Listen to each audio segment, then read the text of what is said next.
वो दोनों एक दूसरे को देख रहे होते हैं। इंसेक्ट और पास आते हुए कहता है, मैं तुम्हारी तारीफ करता हूँ क्योंकि तुमने मुझे मेरा असली रूप दिखाने पे मजबूर कर दिया, लेकिन अब मर जा। और सनगुन पे जबरदस्त अटैक करता है, जिससे वहाँ से जबरदस्त शॉक निकलते हैं। और इंसेक्ट कहता है, हम इंसेक्ट बेकार के टेक्निक पे फोकस नहीं करते, इसके बजाय हम अपने हर हमले में इतनी पावर और मारने का इरादा डालते हैं कि इसे दुश्मन की जान ले जा सके। ये हमले खास तौर पे मेरे टारगेट को खत्म करने के लिए किया गया था। ये प्योर अल्टीमेट मर्डरस अटैक है जो हर नियम से परे जा चुका है। अगर तुम्हें लगता है कि एक नॉर्मल हमला है तो तुम बहुत बड़ी गलती कर रहे हो। अब तक तो तुम्हारा बॉडी पूरी तरह से बिखर चुका होगा। तभी सनगुन उस पर जबरदस्त पंच लैंड करते हुए कहता, अच्छा ऐसा है। इसे इंसेक्ट भी काफी हैरान है जाता। सनगुन कहता है, तुम जिस जानलेवा हमले की बात कर रहे थे मुझे तुम्हारी बातें समझ में आ गई, लेकिन अब जब मैंने तमावा का आर्मर पहन लिया है तो ये अब इतना काम का नहीं रहा। तुम अभी तक उस अल्टीमेट लेवल तक नहीं पहुँचे हो। इंसेक्ट कहता, तुम तुझ पुराने सिर्फ इसलिए इतनी घमंडी हो गई हो क्योंकि तुम्हें एक इमॉर्टल इंसेक्ट का सपोर्ट मिला है। लगातार डिवाइन मर्डर्स अटैक करने लगता है जिसे सनगुन रोक रहा था। इंसेक्ट कहता है, इस बार मैं तुम्हें सच में मार डालूंगा। तभी सनगुन उस पर अटैक कर देता है जिससे इंसेक्ट दूर की ओर होने लगता है। ये तो बहुत ही बड़ा झटका था। नहीं, मुझे ऐसा लगता है कि उसके बड़े से बॉडी को देखते हुए ये साफ है। इतना ही नहीं, मेरे लगातार जानलेवा हमले के बाद भी वो बिल्कुल ठीक है। सनगुन आगे बढ़ते हुए कहता, मुझे इस बात का पूरा यकीन है, तुम तमावा के बॉडी को भेद नहीं सकते। इंसेक्ट चीखते हुए कहता, कमीने। लेकिन सनगुन उस पर दोबारा जबरदस्त अटैक कर देता है और उन दोनों फाइट से इस लेयर के बाकी सभी लोग खुद को बचा रहे होते हैं और कहते हैं, ऐसा तो नहीं था कि कोई भयंकर तूफान आ रहा है, ये सब क्या है। लेकिन अभी वो लोग उससे बच नहीं पा रहे थे, जिससे कहते हैं, मास्टर मास्टर। एक कहता, मास्टर डिसाइपल उस स्पिरिचुअल प्रेशर के चपेट में आकर दूर जा रहे हैं। मास्टर कहता, कोई भी लापरवाही वाले हरकत ना करे। क्या तुम इसे देख नहीं सकते? स्पिरिचुअल दबाव के साथ मर्डर इंटेंस। अगर हम लापरवाही से आगे बढ़ते रहेंगे तो हम इस पर फंस सकते हैं और टुकड़े टुकड़े हो सकते हैं। अभी एक कहता, वो मास्टर मन में कहता, कहीं ना कहीं बहुत ही खतरनाक बैटल जरूर चल रही होगी। मुझे यकीन नहीं होता कि इन प्रभाव को सहने के लिए मैं बस इतना ही कर पा रहा हूँ। मैंने कभी नहीं सोचा था कि स्टॉर्म मास्टर लेवल इतना बेकार साबित होगा। मन में कहता, ऐसी कौन सी पावर है जो धरती को हिला सकती है और आसमान को चीर सकती है। हम चाव को देखते जो भी ये सब देख रही होती है, वहाँ से जबरदस्त लाइट निकल रही होती है क्योंकि वो दोनों काफी स्पीड से एक दूसरे पे अटैक कर रहे होते हैं। तभी इंसेक्ट का जबरदस्त पंच सनगुन को लगता है, लेकिन सनगुन को इससे ज्यादा फर्क नहीं पड़ता। सनगुन भी उसे पीछे और झटक देता है जिससे इंसेक्ट के हाथ तक में दरार पड़ जाते हैं। सनगुन दोबारा उसके ठोड़ी पे जबरदस्त पंच देता है। इस इंसेक्ट मन में कहता, आखिर क्या चल रहा है? वो अभी तक बेहोश क्यों नहीं हुआ? मैं हजारों साल से एक इमॉर्टल इंसेक्ट रहा हूँ और अभी तक क्या मुझे पीछे धकेला जा रहा है? नया जन्मा हुआ वाटर इमॉर्टल। वो अपने थर्ड आइज को खोलकर अपने दोनों हाथों से उसके अटैक को रोकते हुए कहता, ये नहीं हो सकता। फिर एक हाथ से सनगुन के हाथ को पकड़ता है, कहता, मैंने तुम्हें पकड़ लिया। फिर सनगुन के दोनों हाथों को पकड़ लेता है, कहता, अब तुम हिल नहीं सकते है ना? मेरे नीडल के साथ मेरे बॉडी का सबसे कमजोर हिस्सा, मैं तुम्हारे चेहरे को भेज दूंगा और तुम्हारे सारे फ्लूइड को चूस लूंगा। वो सनगुन के फेस पे अटैक कर देता है। तभी हम एक हल्के से चिंगारी को देखते हैं और इंसेक्ट काफी हैरान रह जाता है क्योंकि तमावा होश में आ जाता है। अपने टेंटिकल के उसके नीडल को रोकने लगता है। सनगुन कहता, तमावा। सनगुन उसके हाथ में ग्रिप बनाते हुए कहता, वो करीब था। मुझे लगता है कि वो तुम्हारा आखिरी चांस था। अपने पंजों को उसके हाथ में धसा देता है, उसके हाथ को चीर कर रख देता और कहता है, ये अफसोस की बात है। इंसेक्ट कर रहा जाता है, कहते, मेरी बॉडी ये हो नहीं सकता। मेरे पास हजारों साल का एक्सपीरियंस है, इसलिए कोई प्रॉब्लम नहीं होनी चाहिए। सनगुन कहता, तुम किस बात को लेकर गंभीर रूप से गलत साबित होते हो? क्या ये साफ नहीं है कि ऐसा क्यों है? तुम दो लोगों के खिलाफ लड़ रहे हो। हम तुमसे अलग है जिन्होंने अपने सभी बच्चों को एब्जॉर्ब कर लिया और अब तुम बिल्कुल ही अकेले हो। इंसेक्ट कहता, क्या? तभी सनगुन उसके बॉडी को चीर कर रख देता है और उसके ऑर्ब को बाहर निकाल लेता है, जिससे इंसेक्ट कहता, नहीं नहीं मेरे जेड, मुझे मेरा राउंड जेड वापस दे दो। इसके बिना मैं सनगुन उस पे करेक्ट डालने लगता है, उसके टुकड़े टुकड़े कर देता है। इंसेक्ट डर के मारे चीख मारता है और इंसेक्ट की आंखों में हम साफ गुस्सा देख सकते हैं, लेकिन अब वो कुछ नहीं कर सकता। नीचे गिर के मर जाता है और उसके बॉडी से फेडर अलग होने लगता है। सनगुन उसे अपने पास लेते हुए कहता, एक और फेडर का टुकड़ा। अगर मुझे ये तरीका मिल ही गया क्योंकि फिनिक्स अभी सो रहा है, इसलिए मैं इसे अभी यही रखूंगा। सनगुन पीछे मुड़ते हुए काफी स्पीड से आगे की ओर बढ़ने लगता है और वो काफी स्पीड से दूरी को तय कर रहा था और एक जगह जाके लैंड करता है। लेकिन ये देख के काफी हैरान रहते हैं। तमावा सनगुन की बॉडी से अलग हो जाता है। सनगुन आगे की ओर बढ़ते हुए कहता है, मैंने तुमसे कहा था ना, मैं तुरंत ही तुम्हारे लिए वापस आऊंगा। कुछ समय पहले का सीन देखते हैं। चाओ मन में कहती है, स्पेशल प्रेशर के कारण मैं अपने सामने कुछ भी देख नहीं पा रही हूँ। मैं 9 विधि से भी इसका अंदाजा नहीं लगा सकती। वो स्पिरिचुअल बीस्ट तमावा जैसा दिखता है। क्या ऐसा हो सकता है कि मेरे हस्बैंड अंदर हो? लेडी यन कहते, ये वही होंगे। वाटर इमॉर्टल एक खूनी बैटल चल रहा है, इनके सिवा कोई भी इतनी भयंकर एनर्जी नहीं निकाल सकता था। इसका मतलब चाओ के पीछे आते हुए कहते, इस जगह से निकलने का यही हमारा एकमात्र मौका है। चाओ पे अटैक कर देती है और कहती है, तुम्हें क्या लगता है तुम किससे लड़ रहे हो कि किसी और चीज पे अपना ध्यान भटकाने की हिम्मत करते हो? इसकी बदौलत मैं तुम्हें आसानी से काबू कर पाया। इसी के साथ हटाई गई सील को मैं वापस लगा दूंगी। अब तुम अपना बेवकूफ बड़ा विरोध और नहीं कर सकते। चाओ कहती, नहीं नहीं अभी नहीं, और उसके दिल को चारों ओर से क्रिस्टल मेडिकल चेक कर लेता है, जिससे चाव बेहोश हो जाती है और चाव को लेते हुए कहती है चलो। उनकी खूनी बैटल खत्म होने से पहले वो आगे को बढ़ते हुए चाव को देखती है और कहती है तुम जितना भी विरोध कर लो ये बेकार है। खैर मैं एक बात को मानती हूँ, मैंने कभी नहीं सोचा था कि जिसे तुम अपना हस्बैंड कहती हो वो इतना दूर यहाँ पे आएगा। मैं ये भी मानती हूँ कि मोटल से हमारी जान बचाने के लिए वो सच में कमाल का है। इतना मेहनत करने के बाद भी हालात ऐसी हो गई, इसलिए वो निराश होगा। हालांकि मेरे पास और कोई रास्ता नहीं है, अब किस्मत मेरे साथ है। चाव मन में कहती है हीलो कितना बेकार बॉडी है, मैंने तुमसे कहा था हीलो बेकार बॉडी, अगर मेरा बॉडी डिस्ट्रॉय हो जाए फिर भी कोई फर्क नहीं पड़ता, प्लीज हीलो। उसने मुझसे कहा था कि वो जल्दी वापस आएगा और मैंने उससे कहा था कि मैं उसका इंतजार करूंगी। तभी लेडी एन हैरान रह जाती क्योंकि वहाँ पे कोई आके लैंड करता है। जैसे वहाँ से ढोल हटता है वो अपने सामने देख के हैरान रह जाती है क्योंकि हम वहाँ पे तमामों को देखते हैं जो सनगुन की बॉडी से अलग हो जाता है। सनगुन उसे ही घूरते हुए देख रहा होता है। चाव को तब अपने हाथ बढ़ाते हुए कहता है मैंने तुमसे कहा था ना मैं तुरंत ही तुम्हारे पास वापस आऊंगा। चाव के मुँह से ब्लड निकल रहा कहता है ये सही है, हमेशा की तरह वो हमेशा मेरे पास दौड़ के आता है। वो ऐसा शख्स है जो हमेशा रुककर किसी को भी डांटता है, जो ना मुझे मारता है ना ही मुझे कोसता है, जो सिर्फ मुझसे ही प्यार करता है, मेरा इकलौता हस्बैंड। सनगुन मन में कहता है उसका बॉडी बर्फ की तरह ठंडा है। उसके ब्लड को साफ करते हुए काफी बेबस नजर आ रहा होता है। कहता एक पल के लिए और इंतजार करो। लेडी एन से कहता मैंने तुम पे दया करके तुम्हारी जान बचाई, लेकिन तुम आखिरी तक घटिया हरकत करते रहे। अब समय आ गया कि तुम चाव के साथ अपने बेकार रिश्ते को खत्म कर दो। लेडी एन कहती सेंटीपीड ड्रैगन, चाव उसे किसी डिवाइन इंसेक्ट की प्रोटेक्शन मिला हुआ है, मैं उस शख्स को बिल्कुल भी नहीं संभाल सकती। सनगुन से कहता है जैसा कि तुम पहले से जानती हो अगर मैं मर गई तो बैक्टीरियान भी मर जाएगी, तुम इस बात को भूले तो नहीं हो है ना। सनगुन कहता है मैं उस सील को कैसे भूल सकता था, मैं ज्यादा कुछ नहीं कहूँगा, मैं चाहता हूँ कि तुम उसे अभी खत्म कर दो वरना तुम यहाँ से एक कदम भी बाहर नहीं निकाल पाओगे। तमाम उसके तब आगे बढ़ता है जिससे लेडी एन काफी घबरा जाती है और कहती है तुम्हें क्या लगता है मैं तुम्हारी धमकी से इतनी आसानी से मान जाऊंगी, वो सील मेरी लाइफ लाइन से कम नहीं है। उस डिवाइन इंसेक्ट को देखो ऐसा नहीं लगता कि वो किसी भी पल मुझे निगल जाएगा। सनगुन कहता तुम इसे बहुत ही अच्छे तरह से जानते हो, उस सील की वजह से तुम अभी तक जिंदा हो। मैं तुमसे एक बात का प्रॉमिस करता हूँ अगर तुम उसे सील से आजाद कर दोगे तो मैं तुम्हारी जान की गारंटी देता हूँ। लेडी एन कहती इतना ही काफी है, इस सील के सामने शपथ लो। सनगुन कहता मैं इस इमोर्टल लेडी एन को नुकसान नहीं पहुँचाऊंगा। जिससे सनगुन की बॉडी से भी ये सील कनेक्ट हो जाता है और वो अपने मन में कहती है उस शख्स ने भले ही मैंने उस पर एक और सील लगा दी हो लेकिन उसने बिना जरा भी हिचकिचाए तो वो शपथ ले ली। तो कहती है वो सील मनमो एरा की famous cold controlling fibering suppression seal है, मुझे भी सच में नहीं पता कि इसे कैसे हटाया जाए। सनगुन कहता तुमने क्या किया। लेडी एन कहती है हालांकि उस सील को किसी और शख्स में ट्रांसफॉर्म करना संभव है, तुम क्या सोचते हो अगर तुम दोनों एक दूसरे का सच में परवाह करते हो तो अपनी लेडी की बॉडी से उस सील को निकालने में तुम्हें कोई भी प्रॉब्लम नहीं होनी चाहिए। क्या तुम अपनी पत्नी के लिए इतना कुछ करने के बाद खुद को मर्द कह सकते हो। कहती है देखो ये उस शख्स का फैसला जिस पर तुम भरोसा करते हो, ऐसा लग सकता है कि तुम्हारे लिए आसमान से तारे और चांद चुन सकता है लेकिन ऐसे हालात में इंसान का स्वभाव होता है कि वो सबसे पहले अपनी ही जान बचाने के बारे में सोचता है। तभी सनगुन कहता ठीक है तुम मुझ में वो सील लगा सकती हो। लेडी एन मन में कहती है सच में अपनी बॉडी में सील को ट्रांसफॉर्म करने के लिए तैयार है। नहीं ऐसा हो ही नहीं सकता, वो अभी झूठ बोला लेकिन लास्ट में वो अपना इरादा जरूर बदल लेगा। इंसान जितना ज्यादा चालाक होता है उतना ही ज्यादा अपने असली रंग को छुपाने की कोशिश करता है। सनगुन कहता तो फिर क्या अपनी सील को मुझ में ट्रांसफॉर्म नहीं कर देना चाहिए। लेडी एन हैरान रह जाती है और चौकती नहीं मेरे हस्बैंड सील इतनी आसान नहीं है। हालांकि ये सच है कि अगर कास्टर मर जाता है तो मैं भी मर जाऊंगी, अगर मैं मर गई तो वो कास्टर भी मर जाएगा। सनगुन ये सुन के हैरान होता मन में कहता अच्छा ऐसा है। खैर ये कोई नॉर्मल सपट या बॉडी को बांधने वाली सील नहीं है बल्कि एक बहुत ही पावरफुल सील है जो अपने टारगेट के बारे में हर चीज को कंट्रोल कर सकती है। इतनी पावरफुल सील के साथ निश्चित रूप से कोई बड़ा सा नुकसान भी जुड़ा होगा। लेडी एन मन में कहती क्या तुम्हें अब समझ में आ गया, ये मामला मेरे लिए भी जरूरी है, मैंने इस पे इतना दाव लगाया था। मैं सोच रही थी कि तुम एक लड़की के लिए अपनी जान को जोखिम में डाल सकोगे, जब तुम्हारे लिए अपनी चीजों को त्यागने का समय आएगा तब तुम सच में अपना मन बदल लोगे। ठीक है अब मुझे अपना जवाब दो। सनगुन कहता ये तो काफी अच्छी बात है ना, इसका मतलब हम एक ही दिन एक ही समय में मर सकेंगे। जब हम शादी की कसम खाते हैं गिफ्ट बांटने के बजाय या शादी की शुभकामनाएं साझा करना और एकता की कामना करना,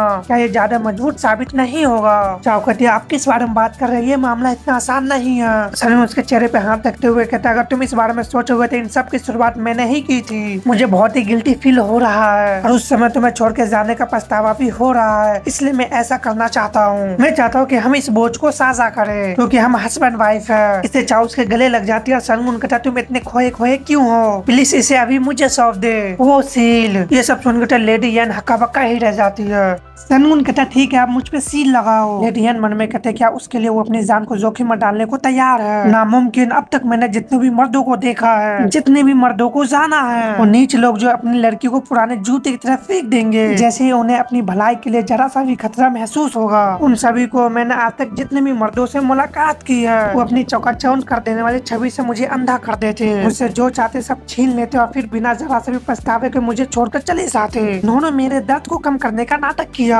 अपने झूठ को मीठे शब्दों में ढकते हुए मेरे घायल दिल को ठेस पहुंचाना और धोखा देना। वो तो बिल्कुल कीड़े जैसे कमीने हैं। सभी मर्द कमीने होते और उन्हें पीट पीट के मार देना चाहिए। इसे ऐसा ही होना चाहिए। सनून कहता तुम इस तरह खोए खोए क्यों लग रहे हो, प्लीज उसे अभी सौंप दो। लेडी एन कहती है ठीक है मैं इसे करूंगी। सनून इसके लिए तैयार होता है। वो सनून को देख रहे होते कहती है मैं शुरू करूंगी। इस सील की मजबूती को देखते हुए ये प्रोसेसर आसान नहीं होगा, इसलिए इसे सहने की कोशिश करो। जैसे सील सनून की बॉडी के अंदर जाता है कराहने लगता है। अपने मन में कहता है ये क्या है, ये हड्डियों को जमा देने वाली ठंड। मुझे यकीन नहीं हो रहा कि फ्लेम की पावर से खुद को बचाने के बावजूद मुझे इतनी ज्यादा ठंड लग रही है। जब चाओ को ये सील मिली थी तब वो 19 साल की लड़की रही होगी। तो उसने एक गरीब कमजोर खोई हुई और भटकती हुई लड़की के बॉडी पर ऐसे सील क्यों लगाई। लेडियन कहते मैं अपने अंदर मौजूद सील को तुम्हारे अंदर ट्रांसफॉर्म कर दूंगी। जैसा चाओ ने कहा था ये एक शापित सील है जो इसके दोनों ऑनर को मार देगी। दूसरे सील की तुलना में ये बहुत ही ज्यादा पावरफुल है, लेकिन असल में ये एक लालची और बेवकूफ और असफलता है जो अपने कर्मों के परिणामों से बच नहीं सकेगी। एक बार जब ये सील तुम्हारे बॉडी में ट्रांसफॉर्म हो जाएगी तो ये तुम्हारी बॉडी पे हमेशा के लिए छप जाएगी। अपने स्पिरिचुअल थ्रेड के लेवल के साथ तुम अपनी बाकी 4000 साल जिंदगी इसी तरह बिताओगे। सनून कहता तुम असल में क्या कहना चाह रहे हो। लेडियन कहता इस दौरान तुम एक ही लेडी बेक्रियान से बने रहोगे। क्या तुम इसे कर पाओगे, क्या तुम्हें इससे करने की कॉन्फिडेंस है। सनून कहता तुम बकवास कर रहे हो,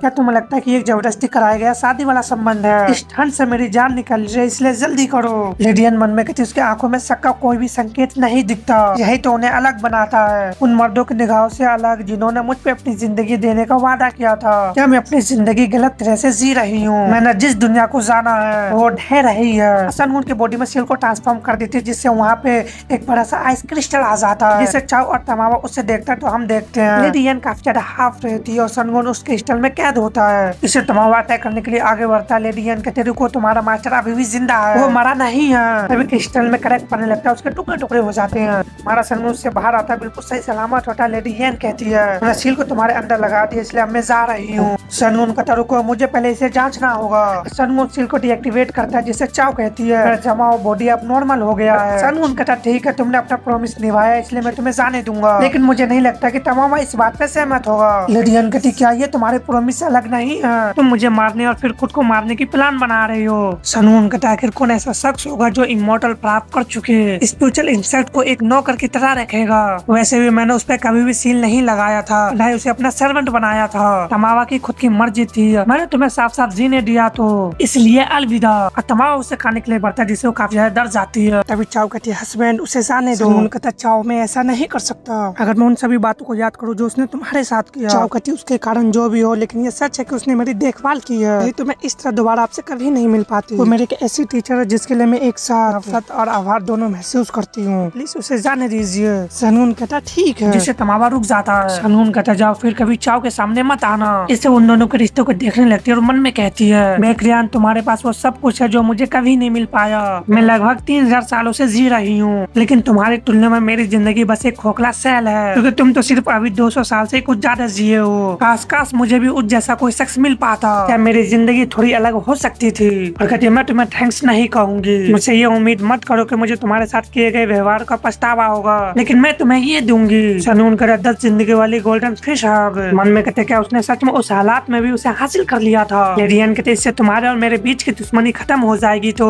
हमेशा के लिए अलविदा मेरे डिसाइपल। वो दोनों उसे देख रहे थे। चाओ कहते वो एक लाचार इंसान है, वो सबसे ज्यादा प्यार चाहते थे, लेकिन मर्दों के द्वारा ठुकराए जाने के कारण उसके दिल का सारा प्यार नफरत में बदल गया। सनून कहते क्या उसने ही ऐसे मर्दों को नहीं चुना था, फिर भी उसके लिए दूसरों को दोष दिया, तो ये लेजेंडरी 10 जिंदगी वाली गोल्डन फिश हब है। चाओ कहते क्या आप इस इमॉर्टल प्लांट के बारे में जानते हैं? मुझे इसके बारे में ज्यादा जानकारी नहीं है। सनून कहता है मैंने सिर्फ ये सुना कि अगर तुम इसे खाते हो तो तुम हाई लेवल तक पहुंच सकते हो, यहाँ तक कि अपने पिछले जन्म के यादों को भी देख सकते हो। खैर जो भी हो, क्योंकि हमें इस तरह का अवसर मिला है तो हम ऊपर एक बड़ा सा एनर्जी आ जाता है जिससे सनून हैरान हो जाता है। चाओ को पीछे और करने लगता है और उसमें हम वो 9 टेल फॉक्स को देखते हैं, उन दोनों को ही देख रही होती है।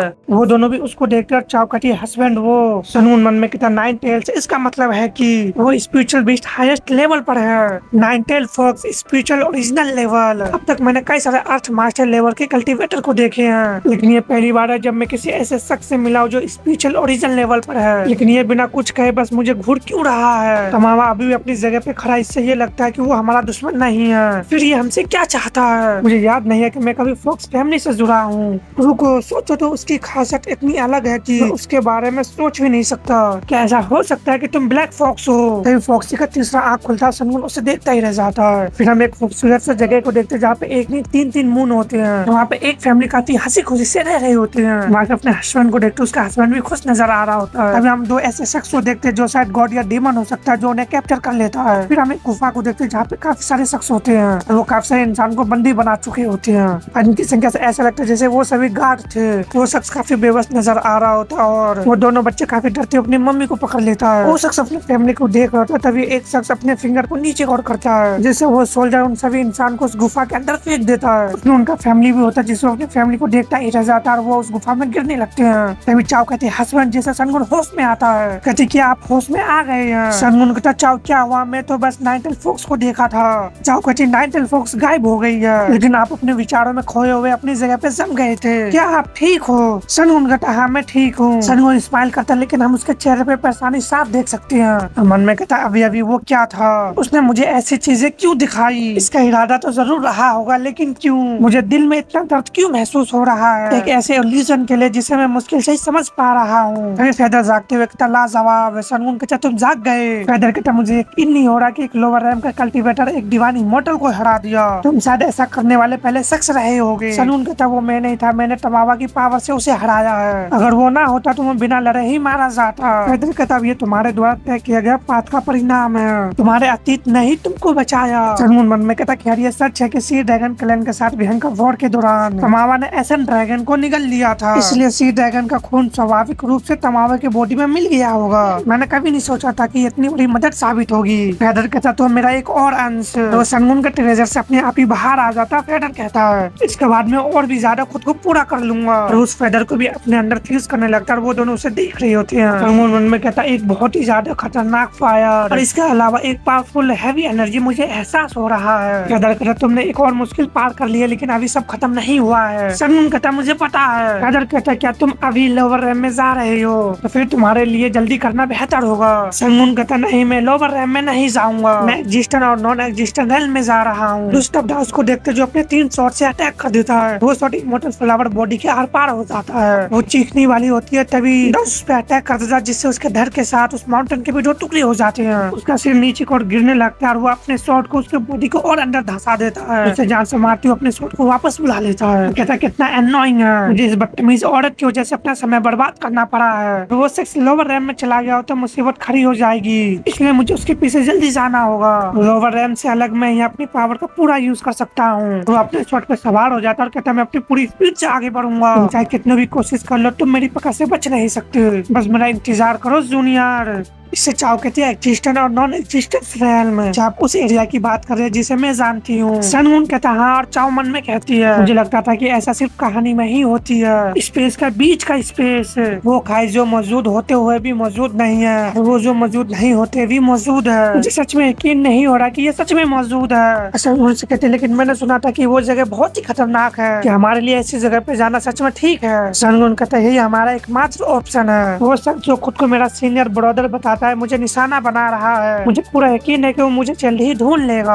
अगर मैं लोअर रैम में चला गया तो उससे बचने का कोई भी रास्ता नहीं होगा। इसके अलावा अब जबकि तमावा एक डिवाइन इमॉर्टल बन गया है, हेवन से लो के कारण मैं उससे अब और ज्यादा मदद भी नहीं ले सकता। एग्जिस्टेंट और नॉन एग्जिस्टेंट के दायरा ही एकमात्र रास्ता है जिससे मैं उस शख्स से बच सकता हूँ, और मैं फिनिक्स के साथ ही उस एरिया में जाऊंगा। जब मैं उसके साथ हूँ तो कोई भी प्रॉब्लम नहीं होगी। फैडर कहता अगर तुम एग्जिस्टेंट और नॉन एग्जिस्टेंट रेल में चले जाओ तो उस शख्स का तुम्हारे पास आना उसके लिए बहुत ही मुश्किल होगा। और जैसा तुमने कहा वो जगह मेरे लिए जानी पहचानी है, तुम्हें वहाँ पे ले जाना मेरे लिए मुश्किल नहीं होगा, लेकिन वहाँ की मौजूद अस्तित्व और नॉन अस्तित्व रेल की पावर से तुम्हें बचाना मेरे पास वो एबिलिटी नहीं है। सनगुन कहता मुझे पता है कैसे, मेरा मतलब है अस्तित्व और नॉन अस्तित्व रेल में सेफ कैसे रहा जाए। दूसरा कोई कहता वो यहाँ पे है। मास्टर मास्टर मास्टर की तुरंत ही जाँच करो। ये कहता उसने अपनी आंखें खोल दी है। मास्टर क्या आप होश में आ गए? ये सुमेन होता जो कहता तुम सब यहाँ क्यों हो, मैं कहाँ पे हूँ? डिसाइबल कहता क्या आपको याद नहीं है, आप अचानक ही आसमान से गिर पड़े। अगर आपको ढूंढने वाले डिसाइपल ना होते तो आपको बहुत ही ज्यादा चोट लग सकती थी। वो उठती हुई अपने सर को पकड़ती और मन में कहती है, हाँ उस समय मैं दरार वाली जगह से बह गई थी। मैं फिलहाल उन डिवाइन इमोर्टल से बचने में कामयाब हो गई। क्या ग्रेट टाइगर ठीक है? तभी वो काफी ज्यादा हैरान रह जाती है और अपने दूसरी ओर देखने लगती है। डिसाइपल कहती क्या हुआ मास्टर? पूरा सन पड़ जाती है और अपने स्पेल कास्ट करते वक्त सब लोग मेरे करीब रहो। डिसाइपल कहते क्या? और उन सभी को बैरियर में कवर कर लेती है और एक मास्टर कहता है अपना अचानक से ये बैरियर क्यों बना दिया? तभी उसके बॉडी पर जबरदस्त प्रेशर पड़ता है जिसे वो कराहना शुरू कर देता है। सुमन कहता है हिम्मत रखो, मैं इसे कितना रोक सकती हूँ, उसकी भी एक लिमिट है। जिस पर तुम बेहोश हो जाओगे उसी पर स्पेशल प्रेशर के कारण तुम्हारी मौत हो जाएगी। अभी आसमान से कुछ आते हुए देखते हैं जो ये दाऊज होता है और वो दाऊज उसके पास से गुजर जाता है। वो उन्हें देखता है। मास्टर सुमन भी अपने लिमिट तक पहुंच चुकी होती है लेकिन वो उन्हें इग्नोर करते हुए वहाँ से तेजी से चला जाता है। जैसे वो दूर जाता है उन सभी के बॉडी से स्पिरिचुअल प्रेशर हटता है। वो लोग राहत की सांस लेते हैं। एक कतारे नहीं, आखिर वो कौन था? सिर्फ उसकी मौजूदगी इतनी भयानक स्पिरिचुअल प्रेशर कैसे पैदा कर सकती है? सुमन कहती है ग्रेट टाइगर तुम बदमाश, उसके हाथ पकड़े मत जाना। दूसरी तरफ चाओ को देखते सनमुन कहता है क्या तुम्हें बेचैनी महसूस हो रही है? चाओ कहती है हाँ, यहाँ तक कि डिवाइन इमोर्टल भी उस जगह को खतरनाक मानते हैं। सनमुन कहता है इसलिए मैंने तुमसे कहा था कि मैं अकेले जाऊंगा। चाओ कहती है इसलिए मैं तुम्हें वहाँ पे अकेले नहीं जाने दे सकती क्योंकि हम वो जोरा जिसने एक ही दिन और एक ही समय पे मरने की कसम खाई थी। सनमुन उससे देखकर फेडर कहता है तो ये बात है और वो दोनों को अपने हाथों में उठा लेता और कहता है इस स्पेस कैरेट के अंदर एक रास्ता है जो अस्तित्व और नॉन अस्तित्व तक जाता है। जैसा कि तुमने कहा कि क्रिस्टल के अंदर रह कर तुम शायद अस्तित्व और नॉन अस्तित्व के पावर के असर से बच सकते हो। क्या तुम तैयार हो? सनमुन कहता हाँ, अपने हाथों को आगे करते हुए कहता ठीक है। वो उस कैरेट को और भी ज्यादा बड़ा कर देता है और वो जैसे उसके अंदर दाखिल होता है चाव की बॉडी कांपने लगता है और अपने मन में कहती है इसे देख कर ही मेरा बॉडी। सनमुन उसे संभालता है, कहता चलो चले। चाव कहती है हाँ। फेडर उन्हें लेकर अंदर कर जाने लगता है। हम दाउस को देखते जो कहते हैं मुझे इस पे यकीन नहीं हो रहा खुद देखने के बाद भी। क्या उसने किसी इमोर्टल इंसेक्ट को मार डाला? इस खूनी बैटल को देखते हुए मुझे एहसास हो रहा कि यहाँ पे एक और इमोर्टल मौजूद था। इसके अंदर मुझे अपने जूनियर के बची हुई एनर्जी का भी एहसास होता है। भी सबूत उसी और इशारा करता है। हंसते हुए कहता क्या बकवास है, कुछ हद तक पता था कि वो लगातार बढ़ रहा है लेकिन ये मेरी समझ से परे है। इस समय भी वो लड़का बढ़ रहा है, अब मैं उसे हल्के में नहीं ले सकता। आगे बढ़ते हुए कहता मुझे पता है कि तुम बहुत ही सख्त हो लेकिन तुम बहुत ही बदतमीजी कर रहे हो जूनियर।